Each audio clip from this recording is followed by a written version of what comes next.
I always knew marriage was a dance. I just didn't know my wife would pick a new partner for the tango.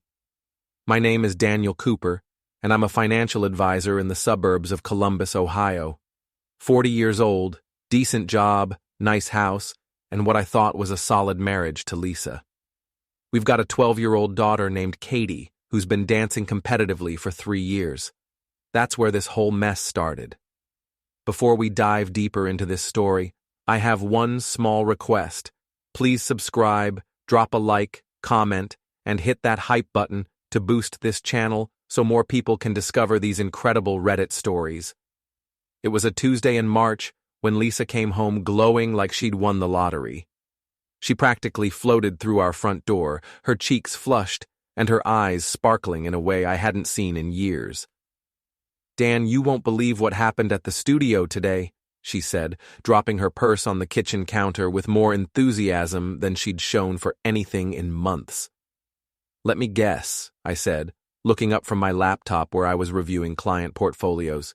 "Katie nailed that spin thing she's been working on?" "Well, yes, but that's not it. They hired a new coach. Mark Evans. He's incredible, Dan. He was a professional dancer in New York before he moved here. He says Katie has real potential." The way she said his name should have been my first warning. There was something different in her voice, a breathiness that made me look up from my screen. "That's great, honey. Katie could use some fresh instruction." Lisa nodded eagerly, already heading toward the stairs. "I'm going to change. Mark suggested I might benefit from some adult classes too, to better understand what Katie's going through." I watched her disappear upstairs, noting the spring in her step. Lisa had been talking about getting back into dancing for years, ever since Katie started. She'd been a decent dancer in college, nothing spectacular, but she'd loved it. Maybe this was exactly what she needed. Over the next few weeks, Lisa threw herself into dancing with a passion I hadn't seen since our early dating days.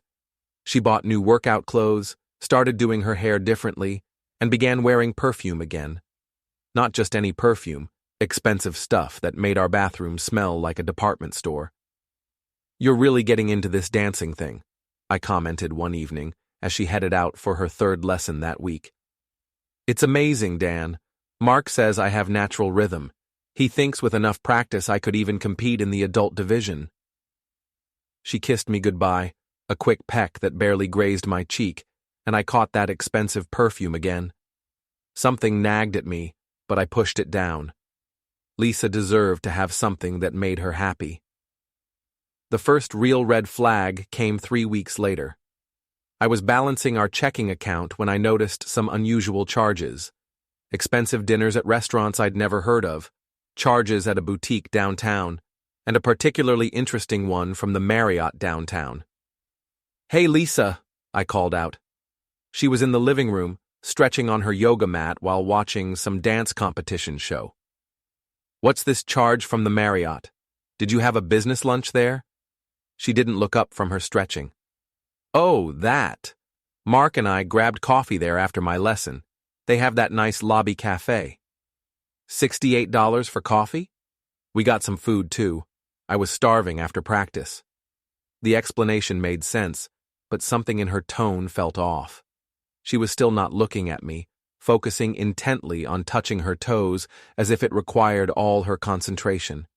2 days later, I found the receipt in her purse while looking for gum.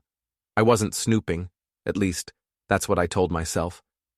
The receipt was from the Marriott, all right, but not the cafe. It was from the hotel bar, and it was signed with a flourish, "Ma Evans."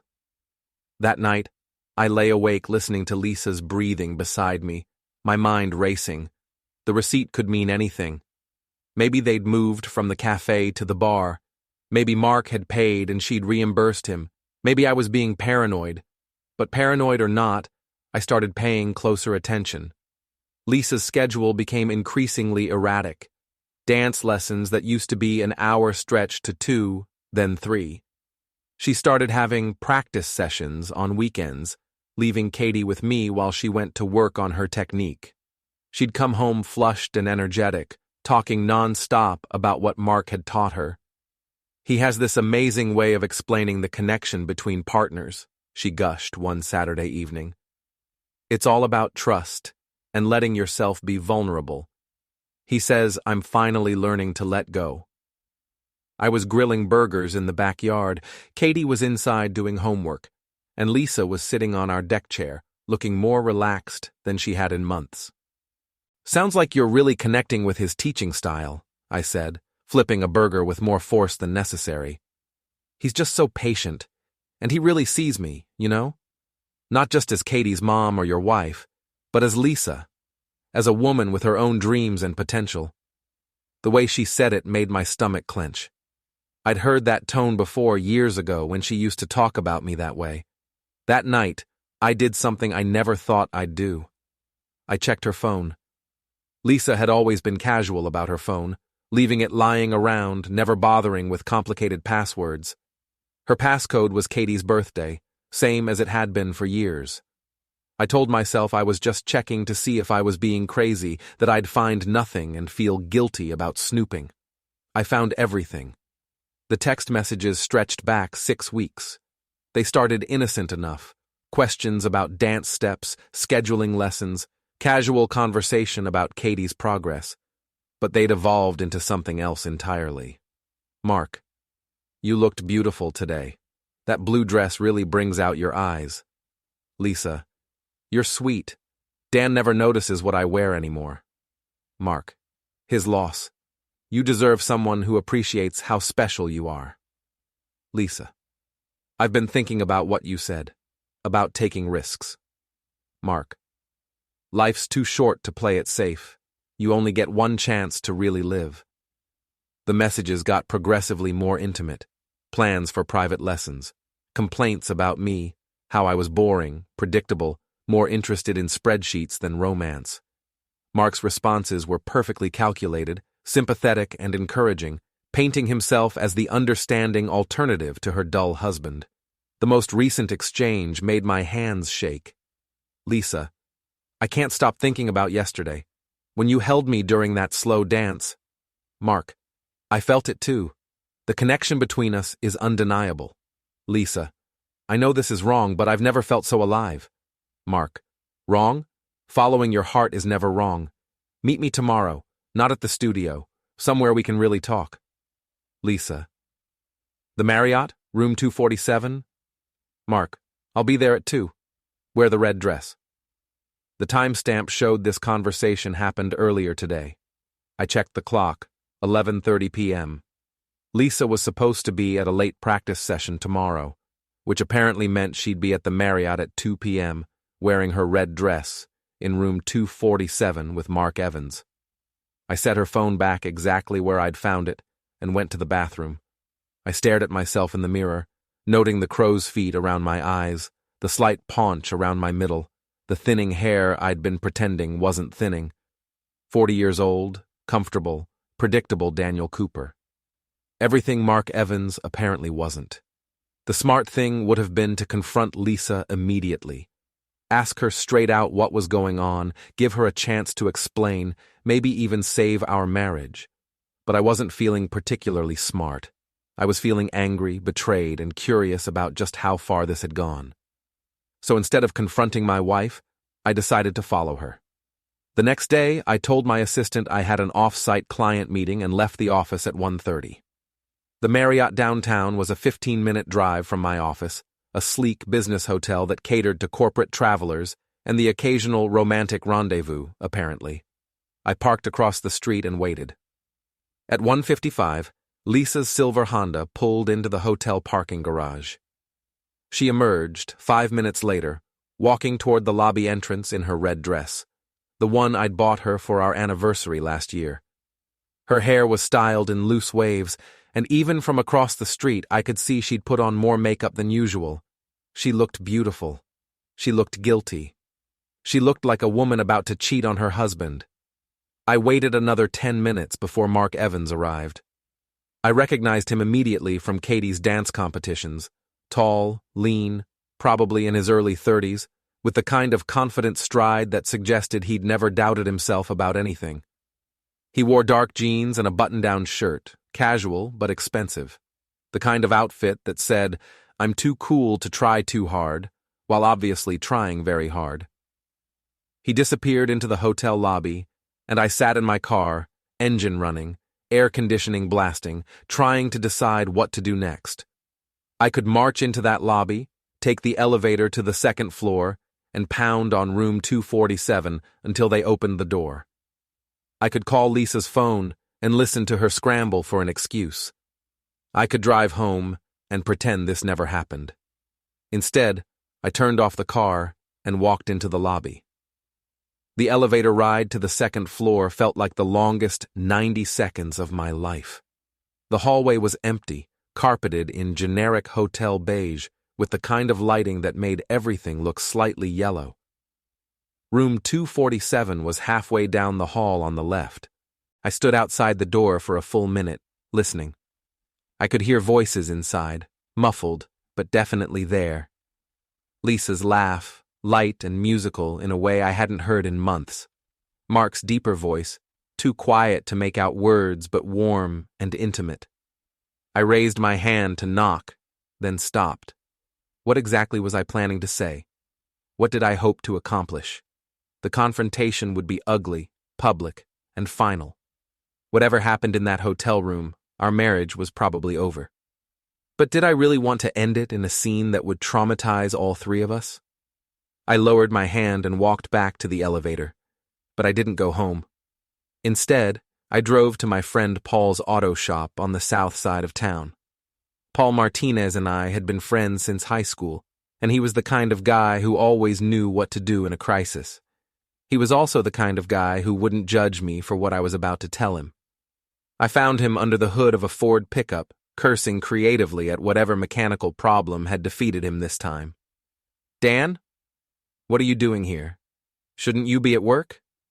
I need to talk to someone, and you're the only person I trust not to tell me to see a therapist." Paul wiped his hands on a greasy rag and gave me his full attention. "This sounds serious. Beer?" "It's 2:30 in the afternoon." "So?" We sat in his cluttered office behind the garage, drinking beer from bottles that had been in his mini-fridge for God knows how long, and I told him everything. The dancing lessons, the receipts, the text messages, the hotel. Paul listened without interrupting, occasionally nodding or shaking his head. When I finished, he was quiet for a long moment. "So what are you going to do?" he finally asked. "I have no idea. Part of me wants to drive back there and kick down the door. Part of me wants to pack her stuff and leave it on the front lawn. Part of me wants to pretend this never happened." "And what does the biggest part of you want?" I thought about it, really thought about it. What did I want? I wanted my wife back, but the woman in that hotel room wasn't really my wife anymore. I wanted my marriage back, but it had apparently been over for weeks without me realizing it. I wanted to hurt them both the way they'd hurt me. "I want them to pay," I said finally. "I want them to face consequences for what they're doing, not just to me, but to Katie. She worships Mark, thinks he's this amazing mentor. And Lisa, she's destroying our family for what? Some midlife crisis fantasy?" Paul nodded slowly. "Revenge, then. I can work with that. But we need to be smart about it. No violence, nothing illegal, nothing that'll blow back on you or Katie." "What are you thinking?" "I'm thinking Mark Evans probably has more secrets than just screwing married clients. Guys like that always do. And I'm thinking Lisa's not going to look so good when this all comes out. The question is, how public do you want to make this?" I thought about our neighborhood, Katie's school, the dance studio where Lisa spent so much time. I thought about the other dance moms, who'd probably been watching this whole thing unfold, gossiping about Lisa's new clothes and frequent lessons. I thought about Mark's reputation, his position of trust with young dancers and their families. "As public as possible," I said. "I want everyone to know exactly who they really are." Paul smiled, and it wasn't a particularly nice smile. "Now you're talking. But first, we need more evidence. What you've got is good, but if we're going to destroy them, we need to be thorough." Over the next 2 weeks, I became someone I didn't recognize. I installed tracking software on Lisa's phone when she was in the shower. I hired a private investigator to follow Mark and dig into his background.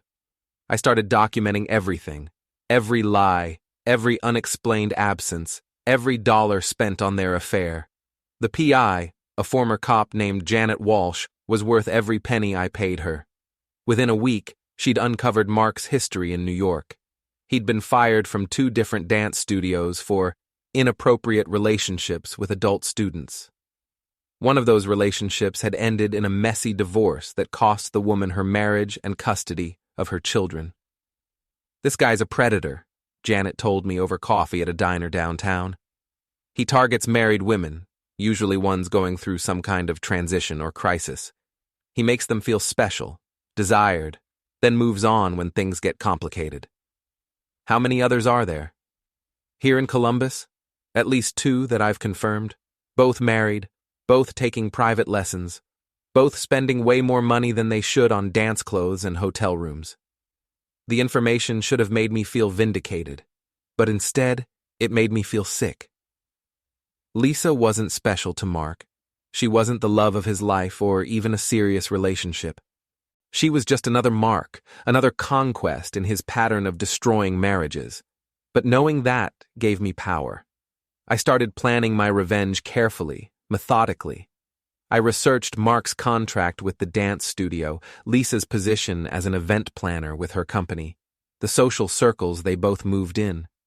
I identified the people who mattered to them, colleagues, friends, clients, other parents at the dance studio.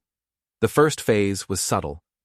I started dropping hints to other parents at Katie's competitions, mentioning how much time Lisa was spending at the studio, how dedicated she was to her lessons with Mark. I let my concern show through, just enough to plant seeds of suspicion. "I'm a little worried about Lisa," I confided to Sarah Henderson, whose daughter competed against Katie. "She's been spending so much time at the studio lately. I hardly see her anymore." Sarah's eyes lit up with the particular gleam of someone who'd just received fresh gossip. "Oh, I've noticed. She and Mark seem very close. Always talking after the lessons, you know." "I'm sure it's nothing," I said, playing the naive husband perfectly. "Lisa's just passionate about improving her dancing. Mark's been very encouraging."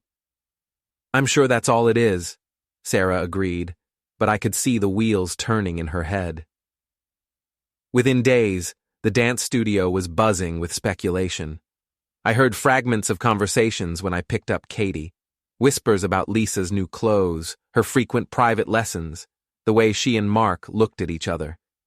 Lisa, oblivious to the growing gossip, continued her affair with increasing boldness. The hotel visits became more frequent.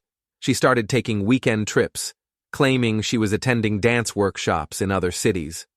She bought lingerie, charged to our joint credit card, that she certainly wasn't wearing for me. The breaking point came on a Saturday in early May. Lisa announced she'd be gone all weekend for an intensive dance workshop in Cincinnati. Mark, she mentioned casually, would also be attending to work with advanced students. "That's great, honey," I said, not looking up from my newspaper. "Katie and I will have a guy's weekend. Well, guy and girl weekend." Lisa kissed the top of my head absently. "You're the best, Dan. I don't know what I'd do without you." The irony was so thick I could have choked on it. After Lisa left, I called Janet Walsh. "They're both in Cincinnati this weekend. I want pictures." "You sure about this, Dan? Once we have photos, there's no going back." "I'm sure. I need evidence that'll stand up in court." That weekend, while Katie and I went to movies and ate too much pizza, Janet followed my wife and her lover around Cincinnati. The photos she brought back Monday morning were everything I needed, and nothing I wanted to see. Lisa and Mark checking into the same hotel room. Lisa and Mark having dinner at an expensive restaurant, holding hands across the table. Lisa and Mark kissing in the hotel lobby like teenagers. In one photo, Lisa was laughing at something Mark had said, her head thrown back, her face radiant with happiness. She looked the way she used to look when we were dating, young and carefree and completely in love. Just not with me. "I'm sorry, Dan," Janet said quietly. "I know this isn't easy." "No, it's not, but it's necessary. What else did you find out?" "Mark's been embezzling from the studio. Small amounts, but consistent. He's been charging private lessons that never happened, pocketing registration fees, that kind of thing. The studio owner, Mrs. Doyle, has no idea. She trusts him completely." This was the leverage I'd been hoping for. "How much are we talking about?" "Over the past year? Probably $15,000, maybe more." "Perfect. Mark wasn't just a predator. He was a thief. And Lisa wasn't just an adulteress. She was involved with a criminal." I spent the next week preparing for the final phase of my plan. I compiled all the evidence: photos, financial records, text messages, witness statements from other parents who'd observed Lisa and Mark's inappropriate behavior. I prepared packets for Mrs. Doyle, Lisa's boss, and several key parents at the dance studio. But I wanted the revelation to be public, dramatic, and devastating. I wanted them to be exposed in front of everyone who mattered to them. The annual spring dance recital was scheduled for the following Saturday. It was the biggest event of the year, with all the students performing, all the parents attending, and Mark featured prominently as the new star instructor. Lisa had been helping coordinate the event, another excuse for her to spend extra time at the studio. The recital would be perfect. Friday night, Lisa was getting ready for what she claimed was a final rehearsal, but what I knew was actually another hotel rendezvous. She was humming as she applied her makeup, genuinely happy in a way that made my chest ache. "You seem excited about tomorrow," I said, watching her in the bathroom mirror. "I am. This recital is going to be amazing. Mark has choreographed this beautiful piece for the advanced students, and Katie's going to be featured. She's worked so hard." "And you? Are you performing?" She blushed slightly. "Mark asked me to do a demonstration dance with him. Nothing fancy, just something to show the parents what they could achieve with lessons." Of course he did. Mark wanted to show off his conquest in front of the entire studio community. The arrogance was breathtaking. "That's wonderful, honey. I can't wait to see it." She kissed me goodbye, and for a moment, I almost weakened. She looked so happy, so alive. Maybe I should just let her go, divorce her quietly, split custody of Katie amicably. Maybe destroying her publicly was going too far. Then I remembered the photos from Cincinnati. I remembered the text messages making fun of me. I remembered that she was planning to dance with her lover in front of our daughter and our entire community while I sat in the audience like a fool. My resolve hardened. Saturday arrived bright and sunny, perfect weather for a dance recital. The studio was decorated with flowers and balloons, parents arriving with cameras and programs. Katie was backstage with the other dancers, nervous but excited about her performance. Lisa was in full event coordinator mode, checking details, solving last-minute problems, making sure everything was perfect. She looked beautiful in a flowing dress that probably cost more than my monthly car payment. Mark was nearby, also in full performance mode, charming parents and preparing his students. They were careful not to interact too obviously, but I could see the glances, the subtle touches, the private smiles. They thought they were being discreet. They had no idea that half the parents in the room were already whispering about them. I took my seat in the third row, directly in front of where Mrs. Doyle, the studio owner, was sitting with several board members.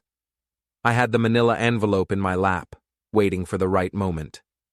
The recital began with the youngest dancers, tiny girls in tutus, stumbling through basic ballet positions while their parents cooed and took pictures. Katie's group performed midway through the program, and she was brilliant, hitting every mark, nailing the difficult sequence Mark had choreographed for her. I cheered for my daughter, genuinely proud, temporarily forgetting about the drama that was about to unfold. Then came the demonstration dance. Mark took the microphone and addressed the audience. "Ladies and gentlemen, I'd like to show you what's possible when adult students commit to their training. This is a tango I've been working on with one of our dedicated parents, Lisa Cooper. The spotlight found Lisa at the edge of the stage. She looked nervous, but radiant, every inch the elegant dancer. The music began, sultry and dramatic, and they moved together with a chemistry that was obvious to everyone in the room. They were good together, I had to admit. Mark led with confidence, Lisa followed with grace, and their connection was undeniable. This wasn't just a dance demonstration, it was a public display of their affair, performed in front of our friends, neighbors, and daughter. The audience was mesmerized. I heard whispers of appreciation, saw parents leaning forward in their seats. Even I was caught up in the performance despite knowing what it really represented. They finished with Lisa dipped low in Mark's arms, their faces inches apart, staring into each other's eyes while the music faded and the audience erupted in applause. It was time. I stood up and began clapping, loudly and enthusiastically. "Beautiful!" I called out. "Absolutely beautiful. What a perfect demonstration of the connection between dance partners." Lisa straightened up, surprised to hear my voice. She found me in the audience and smiled, probably relieved that I seemed to be taking their performance well. I kept clapping as I spoke, my voice carrying over the applause. You can really see the intimacy between them, can't you? The trust, the passion, the way they move together like lovers. The applause began to falter as people registered what I was saying. Lisa's smile froze on her face. Mark looked confused, uncertain whether I was complimenting or insulting them. In fact, I continued, my voice now the only sound in the suddenly quiet auditorium, they dance together so beautifully because they are lovers. I opened the manila envelope and began pulling out photographs, holding them up for the audience to see. Here they are checking into the Marriott together. Here they are having a romantic dinner in Cincinnati. And here's my personal favorite, Lisa wearing the lingerie she charged to our joint credit card. The auditorium exploded. Parents gasped, children looked confused, and Lisa went white as a sheet. Mark stepped protectively in front of her, but there was nowhere to hide on the brightly lit stage. "Dan, stop!" Lisa called out, her voice shaking. "You don't understand." "Oh, I understand perfectly," I replied, still holding up photos. "I understand that you've been cheating on me for months. I understand that Mark here has a history of seducing married clients. And I understand that he's been stealing money from this studio." Mrs. Doyle stood up sharply. "What did you say about stealing?" I turned to her and handed over a different set of documents. "Mark's been embezzling, Mrs. Doyle. Fake private lessons, pocketed registration fees, forged receipts. My private investigator documented everything." The chaos in the auditorium was complete now. Parents were talking loudly, some standing to get a better view, others gathering their children and heading for the exits. Lisa was crying, Mark was shouting something about lies and jealousy, and Mrs. Doyle was frantically reading through the financial documents. "This is enough." Mrs. Doyle's voice cut through the noise. "Mark, Lisa, both of you need to leave immediately. We'll discuss this privately." "No," I said firmly. "We'll discuss this right here, right now, in front of everyone. These people deserve to know what kind of man they've been trusting with their daughters. They deserve to know what kind of woman Lisa really is." Mark finally found his voice. "You're insane, Cooper. This is harassment." "This is justice," I replied calmly. "You want to destroy my marriage? Fine, but you're going to face the consequences publicly." I turned back to the audience, many of whom were now filming with their phones. Perfect. This would be all over social media within hours. "Ladies and gentlemen, meet Mark Evans, professional homewrecker and thief. He's done this before, in New York, and he'll do it again unless we stop him. And meet my wife Lisa, who threw away 15 years of marriage for a few months of tango lessons." Lisa was sobbing now, her carefully applied makeup running down her cheeks. "Dan, please, can we talk about this privately? Think about Katie." Katie. In all my planning for revenge, I'd somehow forgotten that my daughter would be watching this unfold. I looked toward the backstage area and saw her peeking out from behind the curtain, her face confused and frightened. For a moment, my resolve wavered. Was this really worth traumatizing Katie? Was my need for public revenge more important than protecting my daughter? But then Mark made a crucial mistake. "Your husband is having a breakdown," he announced to the audience, trying to regain control of the situation. "This is all lies and paranoia. Lisa and I are colleagues, nothing more." The denial, so blatant and ridiculous in the face of overwhelming evidence, reignited my anger. "Colleagues?" I laughed harshly. "Is that what you call it when colleagues spend weekends together in hotel rooms? When they text each other love messages? When they steal money together?" "We never stole anything together," Lisa protested. "No? Then explain this." I pulled out Lisa's credit card statements. Charges at the same restaurants where Mark was embezzling registration fees. Charges for hotel rooms that Mark paid for with stolen money. You might not have known he was stealing, Lisa, but you certainly benefited from it. Mrs. Doyle's face was grim as she continued reading through the financial documents. "Mark, these numbers don't lie. You've been systematically stealing from this studio." "I can explain," Mark began. "No explanations," Mrs. Doyle cut him off. "You're fired. I want you out of this building immediately, and I'll be calling the police." The finality in her voice seemed to break something in Mark. His confident facade crumbled, and suddenly he looked like what he really was, a small-time con man who'd been caught. "This is all her fault," he said, pointing at Lisa. "She threw herself at me. She begged me to take her to those hotels. I never wanted any of this." The betrayal was swift and complete. Lisa stared at him in shock, realizing that the man she'd risked everything for was now trying to save himself by destroying her reputation even further. "That's not true," she gasped. "You pursued me. You told me you loved me." "I told you what you wanted to hear," Mark replied coldly. "Just like I told the others." The others. Even in his panic, Mark couldn't help but reveal more damaging information. The audience was getting a real-time education in how predators operate. Mrs. Doyle had heard enough. "Security!" she called out. The studio employed off-duty police officers for big events, and 2 uniformed officers quickly moved toward the stage. Mark saw them coming and made another crucial mistake. Instead of going quietly, he tried to run. He pushed past Lisa, knocking her down in his haste to get off the stage. She fell hard, her dress tearing, adding physical humiliation to her emotional devastation. The officers caught Mark before he reached the exit, tackling him in front of the horrified audience. The sight of their former instructor being handcuffed was the final straw for many parents. The auditorium began to empty rapidly as families decided they'd seen enough drama for one evening. I helped Lisa to her feet, not out of lingering affection, but because it was the decent thing to do. She was shaking, mascara streaked down her cheeks, her expensive dress torn and dirty. "Are you happy now?" she whispered. "You've destroyed everything." "I didn't destroy anything," I replied quietly. "You did that all by yourself. I just made sure everyone knew about it." Katie appeared beside us, having finally worked up the courage to leave the backstage area. She looked at her mother's tears, at Mark being led away in handcuffs, at the chaos surrounding us.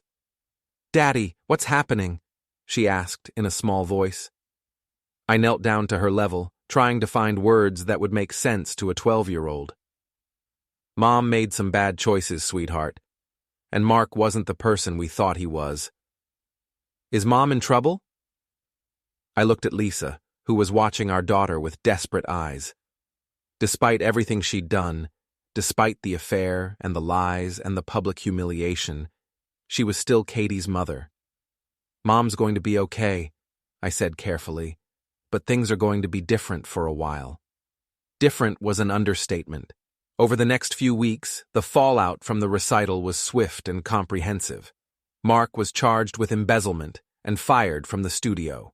The story made the local news, complete with footage from parents' cell phones. His reputation in the dance community was finished, and he left Columbus entirely within a month. Lisa's event planning business collapsed almost immediately. Word spread quickly through our social circles, and clients began canceling contracts. Her professional reputation, built over years of careful networking, was destroyed in a matter of days. Our divorce proceedings were surprisingly smooth, probably because Lisa had no leverage and knew it. I got primary custody of Katie, the house, and most of our assets. Lisa moved into a small apartment across town and took a job as a receptionist at a medical office. The other parents at the dance studio treated me with a mixture of sympathy and admiration. I'd exposed a predator and a thief, protected their children, and stood up for myself in spectacular fashion. I became something of a local legend. But the victory felt hollow. Yes, I'd gotten my revenge. Yes, Lisa and Mark had faced consequences for their actions. Yes, I'd protected other families from Mark's predatory behavior. But I'd also traumatized my daughter, destroyed my marriage in the most public way possible, and turned myself into the kind of person who humiliates others for entertainment. Katie adjusted better than I expected. She was angry at her mother for a while, disappointed in Mark, but resilient in the way that children often are. We started seeing a family therapist, and slowly, we built a new normal. Lisa and I managed to establish a civil relationship for Katie's sake. She had supervised visits at first, then gradually earned back more time with our daughter. She never apologized for the affair, but she did apologize for the way it affected Katie. "I never meant for her to see that," she told me one evening when she was dropping Katie off after a weekend visit. "But you meant for it to happen," I replied. "You just didn't want to face the consequences." She nodded sadly. "I was selfish, I was unhappy, and I made terrible choices. I'm sorry, Dan, not just for Katie, but for everything." It was the closest thing to a real apology I ever got from her, and I accepted it, not because I forgave her, but because holding on to anger was exhausting. 6 months after the recital, I ran into Sarah Henderson at the grocery store. Her daughter had quit dancing after the Mark Evans scandal, but she still kept up with studio gossip. "Did you hear about Mark?" she asked conspiratorially. "What about him?" "He tried to get a job at a studio in Atlanta, but when they Googled his name, all those videos from the recital came up. He can't find work anywhere in the dance world." I felt a grim satisfaction at the news. Mark's predatory behavior had finally caught up with him permanently. "And Lisa?" Sarah continued. "I heard she's dating someone new, a guy from her office." That news hit me unexpectedly hard. I'd thought I was over Lisa, over our marriage, over the betrayal, but knowing she was moving on, finding someone new, building a life without me, it stung more than I cared to admit. "Good for her," I managed to say. "Are you dating anyone?" Sarah asked with the nosiness of someone who clearly wanted to be the first to spread new gossip. "No," I said firmly. "I'm focusing on Katie right now." It was true. Dating felt impossible, not just because of the logistics of single parenting, but because I didn't trust my judgment anymore. If I could be so completely wrong about Lisa, how could I trust myself to choose better next time? A year after the recital, Katie started taking dance lessons again, at a different studio across town. She'd missed it more than she'd admitted, and I wasn't going to let Mark Evans rob her of something she loved. The new studio was smaller, more focused on technique than performance, run by an older woman who'd been teaching for 30 years. Mrs. Patterson was everything Mark Evans wasn't: professional, appropriate, genuinely interested in helping young dancers improve. "Your daughter has beautiful lines," she told me after Katie's first lesson. "Whoever taught her before gave her excellent fundamentals." "That was Mark Evans," I said, wondering if she'd recognize the name. Her expression darkened slightly. "Ah, yes, I heard about that situation. Terrible business, but Katie shouldn't suffer because of his poor choices. She has real talent. It was a relief to find someone who could separate Katie's abilities from the scandal that had ended her previous training. Katie threw herself back into dancing with renewed passion, and I was grateful to see her happy again. 2 years after the recital, I finally went on my first date since the divorce. Jennifer was a teacher at Katie's school, divorced herself, with a 10-year-old son. We'd been talking at school events for months before she finally asked if I'd like to get coffee sometime. I should warn you, I told her over dinner at a quiet restaurant downtown. I come with a lot of baggage. Don't we all? She replied with a smile. I Googled you, you know. After I asked you out, I saw the videos from the dance recital. My stomach dropped. And you still wanted to go out with me? Especially then. You stood up for yourself and your daughter. You exposed someone who was hurting people. That takes courage. It also takes a certain amount of vindictiveness, I said honestly. I wanted to hurt them as much as they'd hurt me. Did it work? Do you feel better? I thought about it carefully. In some ways, yes. They faced consequences for their actions. Mark can't hurt other families the way he hurt ours. Lisa learned that choices have costs, but it also cost me something. I became someone I didn't particularly like. Jennifer nodded thoughtfully. The question is, are you still that person? It was a fair question, and one I'd been asking myself for 2 years. Was I still the man who'd humiliated his wife in front of a crowd? Was I still angry enough to destroy someone publicly? Or had I learned something from the experience? I hope not, I said finally. I hope I'm someone who would handle it differently next time. There won't be a next time, Jennifer said with quiet confidence, because now you know what to look for. Now you know the warning signs. She was right.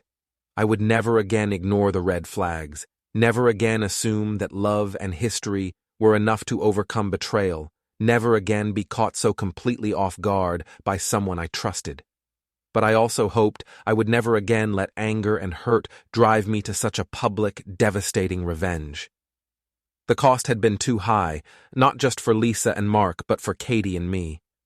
3 years after the recital, I married Jennifer in a small ceremony at a park pavilion.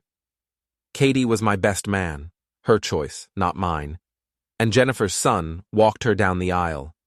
Lisa attended at Katie's request and was gracious and appropriate throughout the event. I'm happy for you, she told me during the reception. You deserve someone who appreciates you. We both deserve to be happy, I replied, and meant it. Lisa had rebuilt her life slowly but steadily. She'd started her own small event planning business, focusing on children's parties and community events. She'd never regained her previous status in Columbus social circles, but she'd found a niche that allowed her to support herself and maintain a relationship with Katie. She'd also learned from her mistakes. Her new boyfriend was a divorced father she'd met through a single parents group, someone who understood the complexities of blended families and second chances. They'd been together for over a year, and Katie actually liked him. He's boring, Katie told me one evening. But boring is good for Mom. She needs boring. Out of the mouths of babes. Mark Evans, as far as I knew, had disappeared entirely from the dance world. The last I heard, he was selling insurance in Phoenix, his dreams of being a professional instructor permanently derailed by his own poor choices and my very public revenge. I didn't feel guilty about destroying his career. He'd been a predator, using his position to manipulate vulnerable women and steal from the studio that trusted him. The dance community was safer without him. But I did sometimes wonder if there had been a better way to handle the situation. A way that would have achieved the same result without traumatizing Katie, without turning me into someone I barely recognized, without creating a spectacle that would follow all of us for years. The answer, I'd come to realize, was probably yes. I could have gathered the evidence quietly and presented it to Mrs. Doyle privately. I could have divorced Lisa without the public humiliation. I could have protected other families from Mark without destroying him quite so thoroughly. But I'd been hurt, angry, and focused on revenge rather than justice. I'd wanted them to suffer the way I'd suffered, and I'd succeeded beyond my wildest dreams. The question was whether that success had been worth the cost. On balance, I thought it had been. Mark was gone, unable to hurt other families. Lisa had learned that actions have consequences. Katie had seen that her father wouldn't be a victim, that he would stand up for himself and for her. But the cost had been steep. Our family had been destroyed, our community had been traumatized, and I'd become someone capable of devastating cruelty when pushed too far. 5 years after the recital, Katie graduated from high school. She'd grown into a poised, confident young woman, accepted to college on a partial dance scholarship. The scandal that had defined her middle school years was ancient history to her classmates.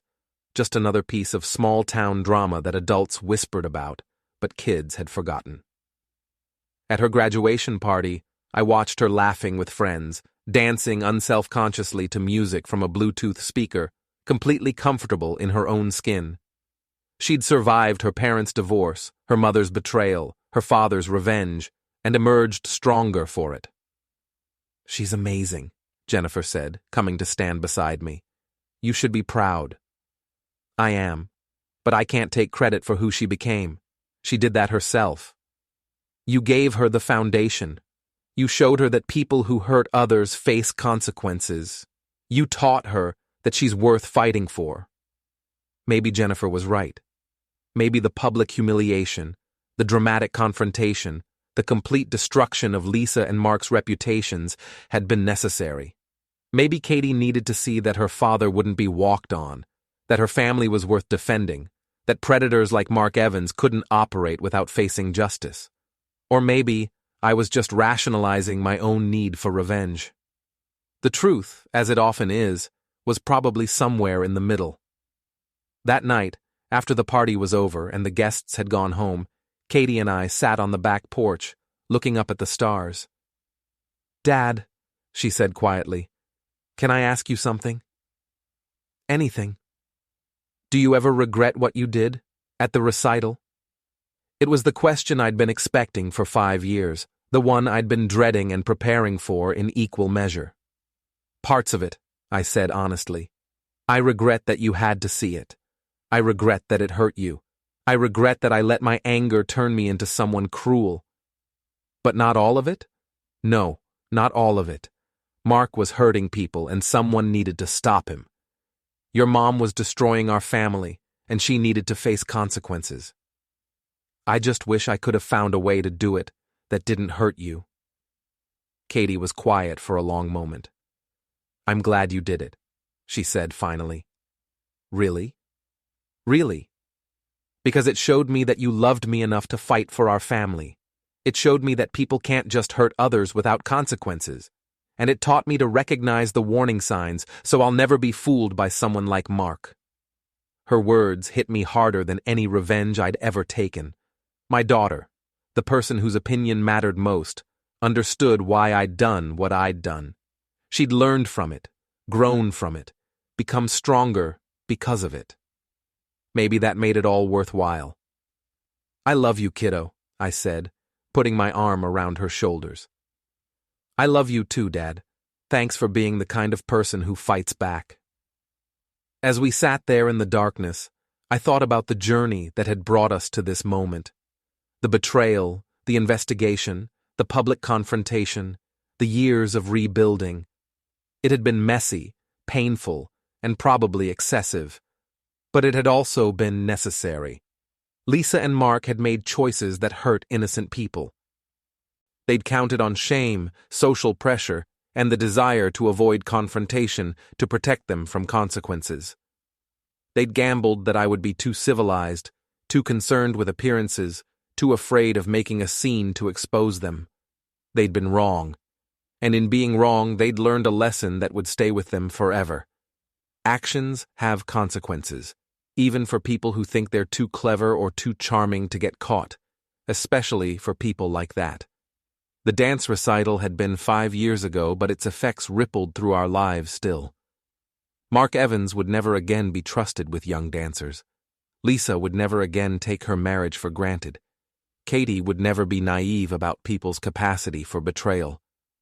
And I would never again be the kind of man who could be blindsided by the people he trusted most. It had been a hard lesson for all of us, learned in the most public and painful way possible.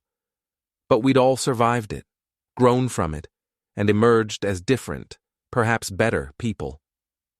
The last dance of Daniel Cooper had been brutal, devastating, and complete. But it had also been mine to choreograph, and I'd made sure it ended exactly the way I wanted it to.